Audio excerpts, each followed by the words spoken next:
L'émission Le Vestiaire est une présentation de Hyundai Jean Thibault et de Microbrasserie Charlevoix. Bonjour tout le monde, bienvenue au Vestiaire. Cette semaine, on commence l'émission avec Daniel Ouellette de la Virée Nordique. On sort dehors avant de rentrer en dedans pour le plus gros show au monde, le Super Bowl avec Philippe Dufour. Qui va nous parler aussi de sa carrière de joueur, athlète et entraîneur. Donc, bon vestiaire à tout le monde.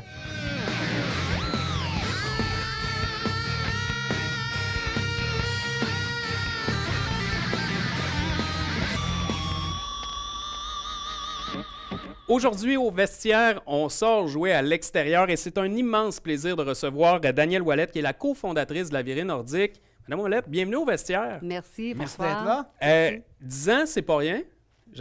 J'imagine qu'il y a un sentiment de fierté derrière ça. Là. On est très content du travail accompli par toute l'équipe, par le soutien, par les bénévoles. Et puis oui, effectivement, quand on lance un projet, pour une première fois, on ne sait pas à quoi s'attendre. Les premières années, c'était des dizaines, centaines d'inscriptions. Maintenant, on est rendu à cette année plus que 1500 inscriptions. Ah, c'est complètement fou. Oui. Juste avant de parler de la prochaine édition, ça vient de où? Parlez-nous un petit peu de ça vient de où, la Virée Nordique? Ouais, l'idée qui Ben a oui. émergé de ça. Bien, moi-même étant médecin, intéressée à la promotion de la santé, je fais beaucoup de ski de fond, j'avais fait le marathon canadien, puis je me disais, bon, mais il faudrait faire un événement de cette envergure dans Charlevoix. Mais d'où est née cette idée? Puis on a commencé avec des éditions de ski de fond et raquettes, et puis, bon, d'une année à l'autre, on a toujours fait des nouveautés, différents directeurs, directrices, et puis, ben, maintenant, on est rendu à une édition dont on est très fiers. Est-ce que vous pensiez vous rendre à 10 ans? Est-ce que c'était un objectif? C'était-tu 20? C'était 50? Ou on le laissait puis on va voir ce que ça va donner? Ouais, quand j'ai lancé le projet, je me suis dit, il faut essayer au moins 5 ans. Parce que même si les premières années étaient vraiment très modestes, c'est ce que je me disais. Ça prend au moins 5 ans pour que ça mûrisse, que ça prenne de l'ampleur. Créer une habitude. Exact, Ben oui. Et on peut dire que ça a fonctionné parce que jusqu'à maintenant, on parle de 1500 participants, plus de 1500? Plus de 1500 participants à ce jour. Ça, c'est pour les participations à nos 5 grandes activités. Ensuite, il y a plus de 600 jeunes qui sont inscrits au triathlon et ski au thon scolaire. Ça, c'est magnifique en passant. Oui. Félicitations. Vraiment. Là. C'est vraiment un très bel événement avec beaucoup d'énergie. Tout le monde peut venir assister à ça. C'est vraiment pour encourager les jeunes. Toutes les écoles à Charlevoix participent, je pense que c'est digne de mention. Aussi, là. même plus loin, je pense. Cette année, le triathlon a bat des records. Notre meilleure année était à 450 enfants. Maintenant, on a plus que 510 enfants inscrits. Plus, et dont 20 écoles vont venir envoyer des participants. Les écoles de Tadoussac, Bergeronne aussi participent. Puis, ce que j'aime là-dedans, c'est qu'on parle souvent que les jeunes sont taxés sur la tablette, que les jeunes sont sédentaires, mais en fait, les jeunes ont tellement hâte à cet événement-là, parce que j'ai entendu par les biais de Simon Fortin, on le salue d'ailleurs, à quel point les jeunes sont fiers, sont fébriles et prennent ça au sérieux, cette On le voit au compétition-là. nombre de trucs de la Virée Nordique. Oui, aussi, on le voit justement à l'écran. Là. Exactement. Oui, ils ont beaucoup d'énergie, puis ils ont le goût de le faire, puis ils sont très enthousiastes. J'aimerais qu'on parle justement, fête ses 10 ans. C'est Oui. quoi les grosses nouveautés ou les choses qu'on a apportées de différentes pour cette édition-ci? Ce qu'on a ajouté, cette année, bon, il y a le marathon au bord de l'eau qui offre des parcours de 42, 30, 18 km. OK. Mais cette année, on a fait un 60 km qui part de Petite-Rivière-Saint-François jusqu'à Pointe-aux-Pics. Ça, c'est une grande nouveauté. On avait déjà un événement de ski d'ascension au Mont-Grand-Fond qui était le kilomètre vertical. C'était notre nouveauté de l'année dernière. OK. On a ajouté cette année un parcours enduro, c'est-à-dire que ça va être 3 fois l'ascension du Mont-Grand-Fond. Ben oui. Juste Ben ça. oui, j'ai juste ça. Monter et descendre. Puis monter par la piste d'ascension, pour ceux qui connaissent ça. Fait que ça va être assez costaud. Fait que ça, c'est nouveauté. Puis aussi, bon, du côté festif, on a une soirée animée le samedi soir.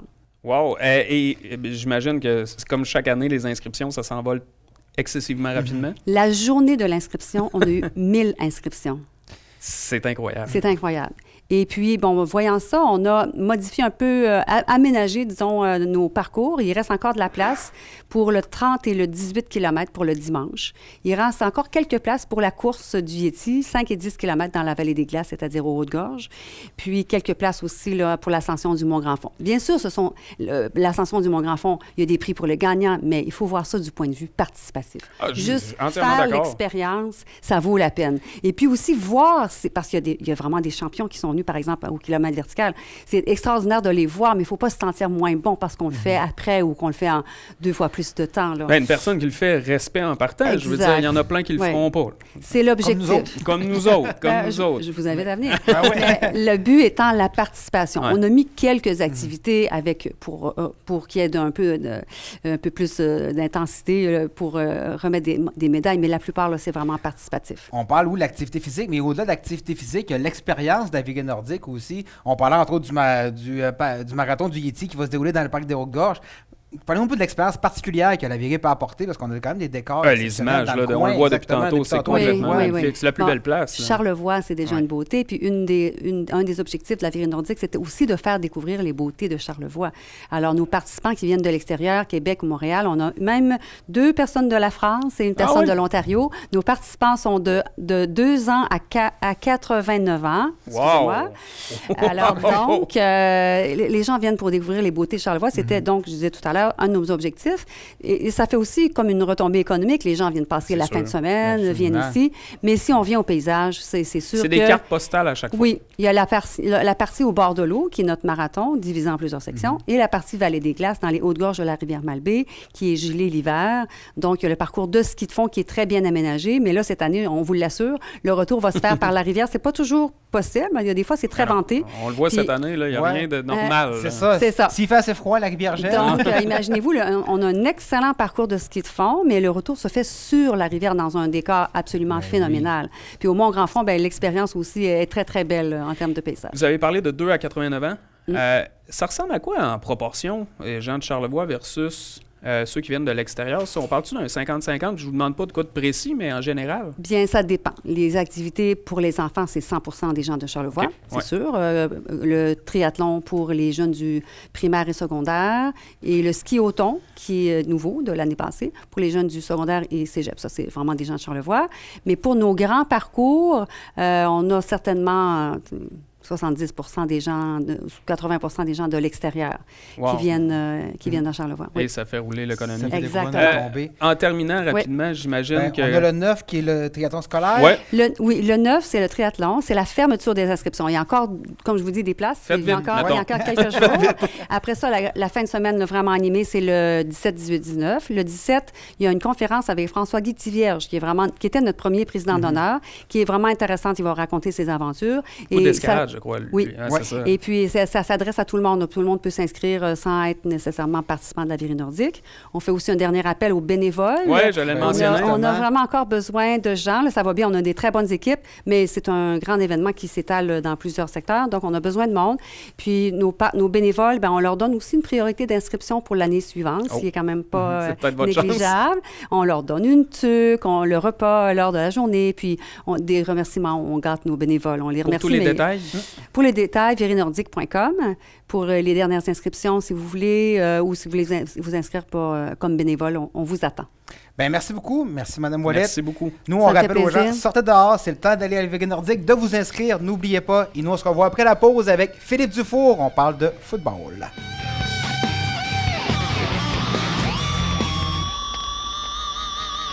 Chose promise, chose due. Notre prochain invité nous avait demandé de revenir parler football. Il s'ennuie du football. On a pas osé dire non. Il y a ça aussi. On s'est quand même senti forcer un peu. Pour vrai, c'est un plaisir de recevoir Philippe Dufour. Philippe, bienvenue au vestiaire encore une fois. Merci de l'invitation, messieurs. Très heureux d'être là. On est heureux, mais on va faire ça un peu différent. Là, on ne parlera pas de la ville ce coup-ci. On va parler de toi. On va parler également de football un peu plus tard, mais on veut en apprendre plus un peu sur ta carrière parce que ta carrière est quand même assez intéressante, voire même très intéressante. On va repartir quand tu étais petit. Je ne sais pas si ça se peut. C'est une rumeur. Mais tu as commencé le football à quel âge?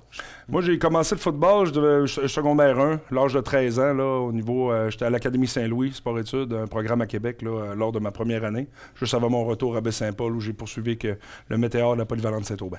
Écoute, le problème ici dans Charlevoix, c'est qu'on n'a pas de programme football, justement, mais est-ce que ça serait difficile pour un jeune de faire ce parcours-là aujourd'hui? Quand il n'y a pas de programme de football, c'est très difficile. Les endroits où on a un programme, c'est implanté pour les jeunes en bas âge. Donc souvent, Plus jeunes que le exact. secondaire. Ouais. On a le football primaire. Beaucoup d'activités de recrutement aujourd'hui, c'est important de commencer à la base parce qu'il n'y a plus autant de jeunes qu'il n'y en avait avant.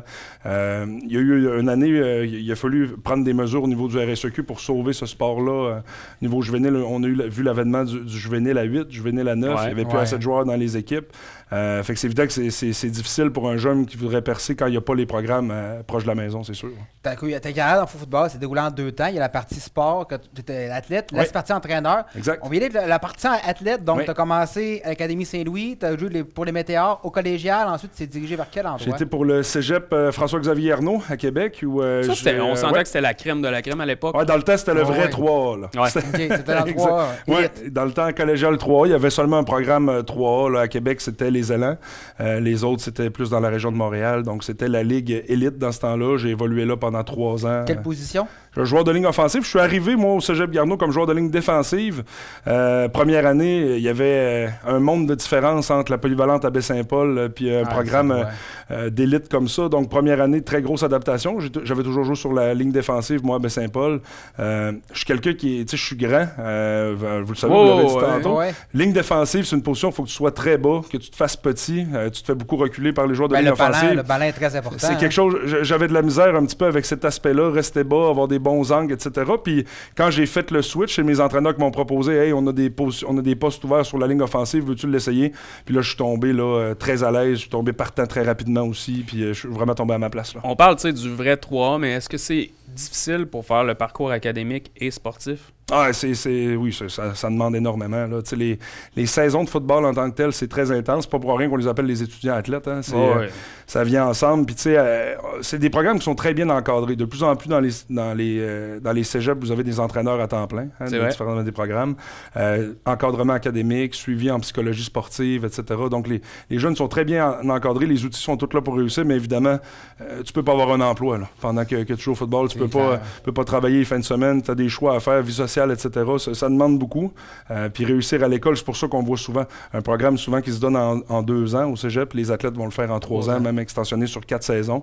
Évidemment, pour augmenter les chances de jouer universitaire, mais aussi pour diminuer la charge de cours pendant les sessions. Puis ça, est-ce que c'est vrai? Parce que, tu sais, il y a beaucoup de Québécois qui regardent vraiment le football universitaire avec raison, parce que c'est quand même assez captivant, de plus en plus même. Oui. Parce que, il y a quand même une rivalité le niveau augmenté. Exact. Oui. Mais est-ce que c'est vrai qu'il y a beaucoup de passe-droit ou du tout?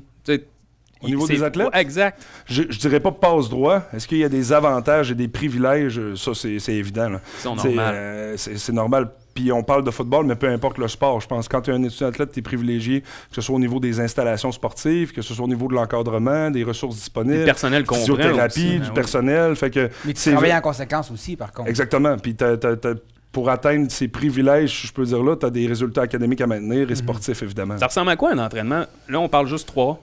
Tu sais, la semaine type, disons.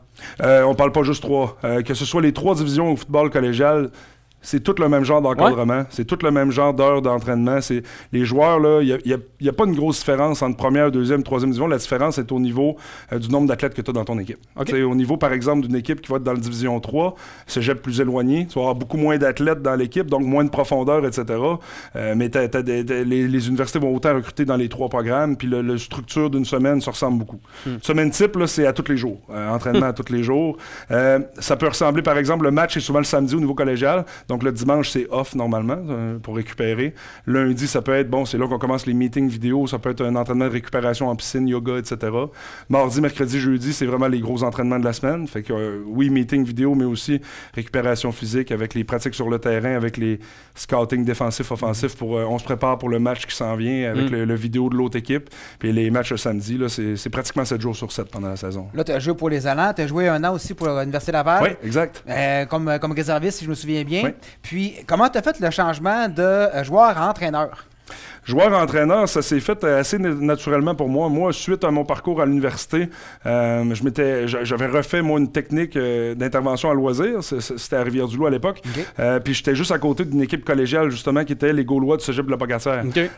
Moi, à ce moment-là, quand j'étais arrivé à Rivière-du-Loup pour étudier, j'arrivais de Laval. J'ai été beaucoup sollicité pour les équipes locales. Là, j'ai entraîné un de mes premiers emplois d'entraîneur, c'était avec les guerriers là, de l'école secondaire à Rivière-du-Loup. Ça n'a pas été long que les Gaulois là, sont venus me solliciter. Là. Fait que j'ai commencé première année avec la ligne offensive des Gaulois. Puis dès l'année suivante, là, j'ai eu une opportunité pour devenir l'entraîneur-chef au niveau collégial des Gaulois football de l'ITA du Cégep de la Pocatière. Puis écoutez, c'est une super opportunité. Avec l'âge que j'avais, il n'avait pas au Québec des entraîneurs-chefs de mon âge. Là. Fait que j'étais content d'avoir sauté sur ce défi-là, puis j'ai fait ça pendant 6 ans.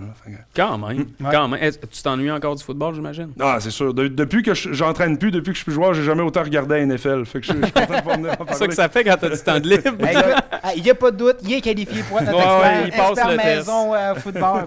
Écoutez, nous, on se revoit après la pause parce qu'on parle Super Bowl avec Philippe Dufour et Philippe Lavoie.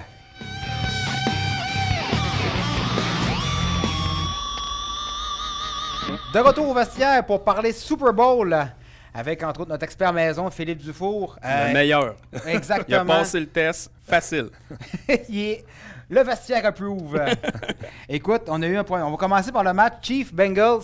Match très serré. Ça a été le meilleur match de la fin de semaine. Je pense qu'on n'a pas le choix de revenir sur ce match-là. On a eu un show, les boys, ou on n'a pas eu de show? Hey, quand ça se termine sur un placement. Ah ouais. Écoute, je sais pas pour toi, mais je l'ai dit à Mathieu Hordonne, j'ai l'impression qu'on n'avait pas eu de bons matchs avant celui-là, dans le sens qu'il n'y avait pas eu de finale avant la finale. Mm-hmm. Et je pense que sur les Bengals et les Chiefs, c'était vraiment ça. T'sais, ça aurait pu très bien être un Super Bowl. Ouais, c'était un match enlevant, on l'a vu. Puis on va voir ce genre de match-là entre ces deux formations-là pour plusieurs années encore. Oui, et puis il y a une belle rivalité qui s'est créée entre deux jeunes corps arrière qui se respectent énormément, mais il est arrivé quand même des trucs un peu... l'arbitrage, on n'a pas le choix d'en parler un peu, mais ça fait partie du jeu. Ben exactement. Oui. Est-ce que Philippe, t'es surpris de ce qu'on va avoir au Super Bowl? On parle des Eagles puis des Chiefs, où au début de la saison, tu savais que c'était pas mal vers là que ça s'enlignait. Ben, du côté des Eagles, on l'a vu toute la saison, avec la saison qu'ils ont eue, là, avec le nombre de victoires. On s'attendait à ce qu'ils se rendent très loin en série. Puis avec la façon dont ils jouent, puis l'agressivité là, de leur entraîneur, Nick Sirianni, jusqu'à maintenant, là, c'est pas une surprise pour moi. Là. C'est une équipe qui est bâtie pour se rendre au Super Bowl. Ben, c'était Niners ou Philadelphie, je pense. Ben, justement, on va en parler aussi. Est-ce que, Philippe, tu as l'impression, on va parler du match, de l'autre match qu'il y a eu, les Niners contre les Eagles. Est-ce que tu penses qu'il y aura des changements au niveau des règlements? On parle des corps arrière, parce que veux pas, si t'as pas tes deux pièces maîtresses, je peux me tromper, mais t'as joué au football, tes corps arrière, tout est bâti autour d'eux. Mm-hmm. Si en plus t'as le substitut qui se blesse, puis tu ramènes l'autre qui était blessé, t'es comme menotté. Qui peut pas lancer. T'sais. Exact, t'es menotté. Ça va dur à gérer. Ça soulève la problématique. On l'a vu avec les Niners. Là, ils étaient rendus avec, c'était leur 4e carrière avec Johnson. Johnson qui a fait, je pense, 9 ou 10 équipes. Là, ouais, exactement. Puis tu sais, c'est un gars que je suis pas inquiet. Là, avec les blessures qu'on a eues au début de saison, il s'est tapé toutes les pratiques. Il a pratiqué autant que les gars. La seule chose, c'est qu'il y a eu moins de temps de jeu. Puis il y a aussi eu beaucoup de répétitions sur les unités de pratique. Donc lui, là, quand il prenait ses répétitions, il faisait pratiquer l'équipe partante en imitant ce que l'autre équipe va faire en fin de semaine. Fait que tu sais, il n'y avait pas une grosse maîtrise du livre de jeu. Quand c'est un genre de gars en bac, ton livre de jeu rétrécit de beaucoup. Puis là, dans un match de finale comme ça, de demi-finale, c'est ça qui arrive. Parce qu'en plus, tu avais un jeune corps, Brady, fait que c'est lui qui a pris beaucoup de répétitions. Exactement. Tout était mis sur Brady. Ouais, vraiment. En tout cas, on a vu ce que ça a donné, mais je pense que la Ligue n'aura pas le choix de peut-être réévaluer un peu cette notion-là de deux corps. En même temps, c'est l'équipe qui a pris la décision. C'est sûr, ça a coûté quand même cher, mais je pense que la meilleure équipe a quand même remporté, même si le corps arrière avait été là. Je veux qu'on parle aussi, on parlait des deux puissances tantôt de l'américaine pour les 10 prochaines années. Est-ce que tu vois que ça va se répéter encore et encore? Ah, définitivement. Là, on voit avec le niveau de jeu, Joe Burrow, là, ça va être un grand corps arrière. Puis avec l'équipe de receveurs qu'il y a en ce moment, il est capable de toutes les utiliser. Avec Tyler Boyd, avec Jamar Chase. C'est tous des gars, T. Higgins, c'est tous des athlètes incroyables là, qui pourraient être receveurs numéro 1, peu importe dans l'équipe où ils seraient. Là. Fait qu'il est vraiment équipé en offensive pour aller loin. Défensivement, on l'a vu sur la ligne défensive, ils s'en viennent solides. Les Bengals, là, il leur manque quelques joueurs de ligne offensive, là, puis il va avoir une grosse formation. Il va être une terreur pour les prochaines années. Puis Taylor va prendre l'expérience comme entraîneur-chef aussi, ce qui n'est pas mauvais. Avec les Bills, ça va être quoi d'intéressant, ces trois équipes-là? Est-ce que, tu viens de parler des Bills, est-ce que tu voyais une autre équipe qui aurait pu justement jouer les troubles fêtes, là, à part dans les 4 qui ont fini justement dans le corridor? T'avais-tu une autre équipe, tu pensais qu'elle allait faire mieux Ou peut-être qu'il aurait été plus loin. Vous l'avez mentionné un peu, on pense aux Bills. Là, à chaque année, c'est un peu une déception. Là. L'éternelle déception. Des super saisons, un super corps arrière aussi. Puis en fin de saison, là, ça diminue beaucoup, ça diminue de régime. Écoutez, Stefan Diggs, un super athlète aussi. On a une bonne offensive. On est très complet au niveau des Bills. Puis non, je pensais qu'il allait se rendre plus loin que ça. Là. Cowboys. Oui, un peu le même principe. Moi, je suis surpris que Sean Payton n'a pas signé là comme entraîneur. Moi, je pensais qu'il s'en allait là. Je les compare aux Maple Leafs de Toronto au hockey. Sur papier, c'est extraordinaire. C'est remarquable ce qu'ils ont fait. C'est bien. Mais sur le terrain, la chimie, ça ne fonctionne pas. Il y a tout le temps un élément qui... Ben là, on s'entend, là, le match de playoff qu'ils ont perdu, moi, je le mets sur le dos à Dak Prescott complètement. C'était son pire match. Incroyable. Manquer des passes de routine, des mauvaises décisions, mauvaise gestion du cadran. Non, c'est sur lui ce match-là. Écoute, on revient au Super Bowl 52. On parle du gros show. C'est le temps là, de regarder nos deux équipes en présence. Écoute, on commence. On va regarder les chacune. Entraîneur-chef, coordinateur, on donne l'avantage à qui? Pour ma part, je donne l'avantage au niveau des Chiefs. Beaucoup d'expérience au niveau de l'entraîneur-chef.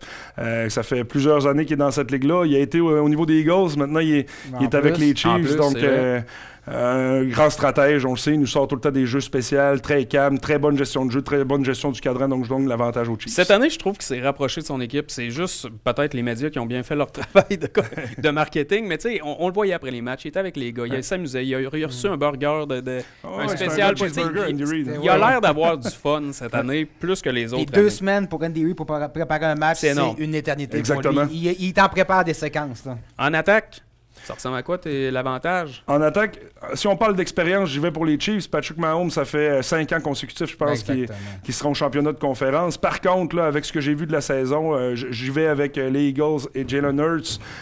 C'est des gars qui ont beaucoup de chiens, qui vont au ballon, qui sont très agressifs. L'entraîneur-chef qui botte pas beaucoup, qui dégage pas beaucoup. On a un gros jeu de course. Je pense qu'on va marteler la défensive des Chiefs. Là. Ce qui m'épate avec les deux clubs, c'est que, justement, attaque ou défense, peu importe, les Eagles, au dernier match, avaient toute leur équipe partante. Oui. Et ça m'épate au football. Tu le sais, c'était des contacts assez violents. C'est rare que tu aies une équipe en santé comme ça. Je pense que l'équipe... en série. Exactement. Et je pense qu'au dernier match, à moins de 1 ou peut-être 2 joueurs, ils vont avoir quand même les partants encore. Donc ça, c'est un solide avantage aussi. Puis, il y a la cheville à Mahomes qui risque de...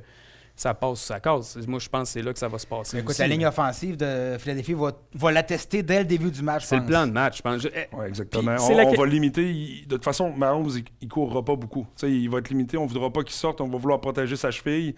Au niveau des Eagles, on a une bonne tertiaire. On a beaucoup d'interceptions cette année. On l'a vu. Là, donc, on va l'obliger à lancer. Ça va être beaucoup de jeux courts, comme on a vu dans le dernier match.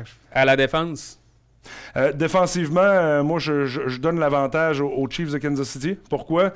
Une attaque beaucoup plus unilatérale au niveau des Eagles. Là. Au niveau des Eagles, on court bien le ballon, puis ça marche super bien, on contrôle le temps de jeu.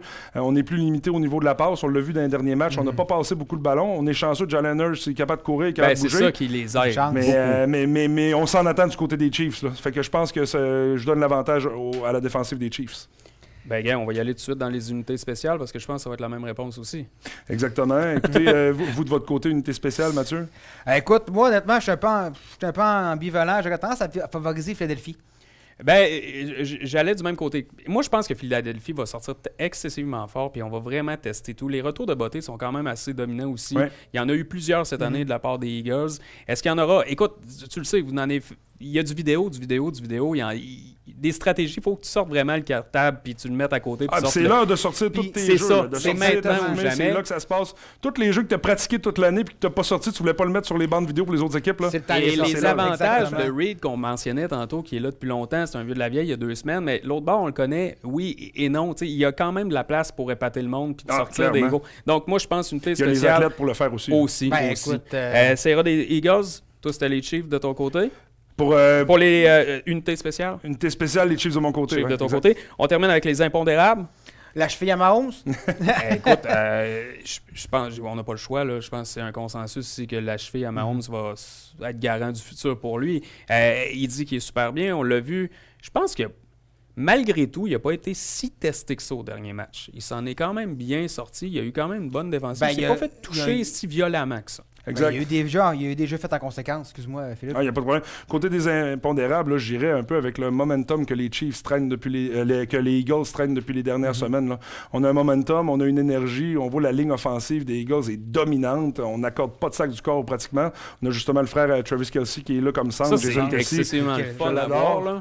Puis non, Jason, on le voit, là, il est dominant depuis quelques rencontres. Super chimique, le carrière. Donc la chimie, le momentum des Eagles, ça va avoir un gros impact, je pense, au Super Bowl. Puis son frère a la même avec Mahomes aussi, il ne faut pas oublier. Exact. Mais moi, je pense dans les impondérables, j'ajouterais aussi que les Chiefs, en deuxième moitié de match, durant les séries, ils n'ont pas fait les ajustements nécessaires. Ils ont eu des grosses premières demi. Puis on dit qu'en deuxième demi, c'était plus difficile. Puis les gars, j'ai l'impression qu'ils n'ont pas été testés beaucoup en série. Je sais pas si tu es Moins d'accord. que les Je n'ai Chiefs. parlé à Mathieu, justement. Je trouvais que la première moitié du calendrier des Eagles était plus facile en termes de confrontation Regarde avec les oui. équipes. Tu sais, je me Ben disais, Les affrontements est-ce que qu'il y ça avait, va là? finir comme ça avec un momentum? Finalement, oui, puis ça leur a permis d'acquérir ce momentum-là. Puis, tandis que les Chiefs, eux autres, ça a été un peu en montagne russe. T'sais, il y a eu une période où on se demandait même est-ce qu'ils vont faire les séries parce que c'était vraiment difficile et Mahomes avait de la difficulté à lancer. Oui. Donc, tout ça va. Mais Mais ça fait il partie y a du une spectacle. nouvelle ligne offensive aussi. Il y a eu des changements, donc il s'ajuste.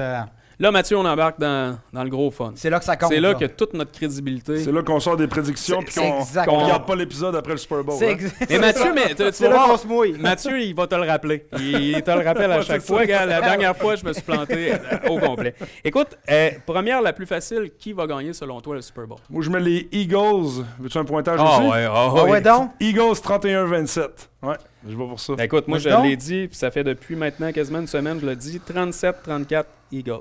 Chief 26-24. Ah, des prédictions serrées, messieurs. Ouais, moi je pense que Un botté. Ben, Ah oui, c'est exact. ça. Un botté. On y va avec le MVP? VP, je vais avec Jalen Hurts. Je pense qu'il va nous sortir du gros football en fin de semaine. Il est prêt pour ça. Un jeune carrière qui sait où ce qu'il s'en va, qui a gagné la chambre cette année. Puis non, je pense qu'il va sortir une de ses meilleures performances. Ben, j'y vais un peu du même sens que toi, dans le sens que c'est lui qui a emmené l'équipe. C'est lui le leader de cette équipe-là, puis le pilier. Donc, ça passe par lui. La défaite sera par lui, la victoire sera avec lui. Donc, j'ai hâte de voir ce que ça va donner. Donc, Hurts de mon côté. Travis Kelce des t'as Chiefs. pas Moi, le je pense choix. qu'il va avoir un très gros match, notre ami Travis. Beaucoup de passes courtes. C'est un tight end qui est capable de gagner des verges après l'attraper. Énormément de vision. Qui est ça, exactement. Et la connexion entre les deux. Mais je pense que c'est lui qui va faire une différence, notre ami Kelce. Et quel joueur va marquer le premier touché? De ma part, là, on va y aller avec ce que j'ai dit. Un gros jeu de course du côté des Eagles, je vais avec Miles Sanders. Écoute, moi, je vais avec Kelce des Chiefs, OK? qui va motiver justement les Eagles à travailler fort puis d'y aller jusqu'à la fin. Parce que à date, je pense, on peut le dire, puis le terme anglais, malheureusement, c'est underdog, mais je pense que c'est les Eagles qui sont underdog en Oui, ce moment. l'équipe Absolument. sous-estimée en ce moment, c'est vraiment les Eagles de Philadelphie. Là, avec le parcours qu'ils ont, les jeunes qu'ils ont, etc., les jeunes entraîneurs, vraiment. Ça paraît, ça. Puis, tu sais, je veux qu'on en parle des jeunes qui sont là sur place. Est-ce que, puis toi aussi, tu as été une recrue dans peu importe le calibre, est-ce que tu es intimidé lorsque tu arrives là? C'est la finale du bol d'or, par exemple. C'est-tu un autre monde? Puis là, c'est dur de comparer avec le Super Bowl, on s'entend, là. C'est dur quand tu l'as pas vécu, mais je pense que je peux dire que l'expérience en série, c'est un peu, j'ai avec le mot anglais, là, overrated, là, dans le sens où, tu sais... Surévalué. Oui, c'est Ouais, surévalué, dans le sens où que tu sois une recrue ou un vétéran, tout le monde a la même fébrilité, tout le monde a la même hâte, etc. Puis je pense que tu sois qu'un jeune joueur ou un joueur plus expérimenté, tu sais, tu es en série, tu vas donner tout ce que tu as sur le terrain. C'est peut-être plus propice aux erreurs mentales avec le stress puis tout ce qui vient avec la semaine des médias, etc. Mais non, je pense pas que ça va affecter les Eagles, même s'ils sont plus jeunes. Tu joues au football pour ces moments-là. Exactement. Puis en final, moi, je vais mettre Pacheco comme premier, Ah ouais, hein? Ouais, premier c'est bon. touché des Chiefs. Et là, la grosse question, parce Scientifique. que ça se peut que, qu'il y en a qui gagnent juste avec celle-ci. Ben oui. Quelle sera la couleur du Gatorade? On veut savoir. Écoutez, c'est une grosse question. C'est la Ouais, grosse hein. question. Ça fait gagner de l'argent, ça. Ça fait gagner de On peut l'argent. parier là-dessus pour vrai? Oui. Ben Je vais oui. y aller avec jaune, messieurs. Hey. Écoute, je te surprends. J'y vais avec rouge. Oh. Ben, moi aussi, je vais avec le jaune. Ah ouais, hein? Bon choix, Ben bon oui, choix. écoute, c'est... Hey, Philippe, c'était un immense plaisir de parler football avec toi. On va te réinviter peut-être l'année prochaine si mes Ça scènes me se ferait rendent plaisir. jusque-là. Ben oui. Parce que sinon, on n'en parle plus. C'est fini. Ça, sinon, on parle plus de C'est NFL. fini. Et puis en même temps, ça va être intéressant de voir l'année prochaine aussi avec tout. Ben là, on reparle de nouvelle garde, des corps arrière. Tom Exact. Brady qui a pris sa retraite. Donc ça risque On d'être va un voir ce qui va autre, se passer avec Rodgers aussi. ça risque de brasser en plusieurs l'air. dossiers, oui. Philippe, un gros merci. Mathieu, un gros merci Merci. également. Tes prédictions bof, mais merci Si quand les même. siennes sont bonnes, on va Ouais, le c'est ça, on va rappeler. le réinviter. Exactement. Merci beaucoup, messieurs. Merci Philippe. beaucoup. Merci à tout le monde. On vous souhaite un excellent spectacle pour le Super Bowl. Il y aura encore du sport. Le hockey va recommencer. Vous avez vu, on n'a pas parlé du match des étoiles de hockey. Ça valait pas la peine. Et Nous, voilà. sortez dehors, faites du sport et on se revoit très bientôt.